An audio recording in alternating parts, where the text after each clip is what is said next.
Shabbat Shalom. In this week's Parshat Pinchas, we learn about a new type of sacrifice.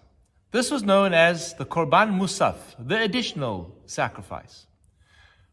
In addition to the daily service known as the Korban Tamid, every special day we have an additional service known as Musaf. In the days of the temple, this was celebrated by different types of animals brought as a separate service. Today, we honor this service by having Musaf, an additional Amidah on special days. For example, Shabbat, Rosh Chodesh, and the Jewish festivals. I've been reflecting very much upon this idea of the sacrifice and service to God. And I want to try and suggest the following idea. When I look at the different sacrifices, they are all different ways in which we serve HaKadosh Baruch Hu, in which we engage with our Judaism, and which we engage with our community.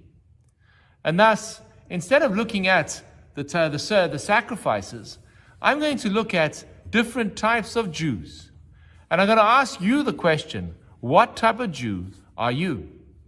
We have someone known as the Tamid Jew. The Tamid is the daily involvement Jew. He or she is involved in every aspect of Jewish life, from morning to night. They are there day in, day out. Wind, sun, rain, doesn't matter. Tamid, you can always count on them. We then have the Shabbat Jew, who engages themselves on a weekly basis. The weekday goes by, they can now focus on their community. They are known as your Shabbat Jew. We then have the Rosh Hashanah and Yom Kippur Jew, the ones that appear with great fanfare at the great events of Rosh Hashanah and Yom Kippur. They walk in dressed in their finery. They sit down and they celebrate with the community, hearing the sound of the shofar, fasting on Yom Kippur. And then we have a very special type of Jew. He's known as the Rosh Chodesh Jew. Rosh Chodesh, of all the festivals, or all the special days of the year, is one that almost passes by without us paying attention to it. But without that Rosh Chodesh, we would never know when the festivals take place. In fact, it was the very first commandment given to Moses and Aaron in Sinai. Teach the Jewish people the concept of Rosh Chodesh, to see the moon, and based on that moon, calculate when the festivals will take place. The Rosh Chodesh Jew represents that person who, in a quiet way, makes the difference and without whom the community cannot function. It is that quiet achiever, the one behind the scenes, who sets things up. When you walk into the room, the tables are set, things are ready.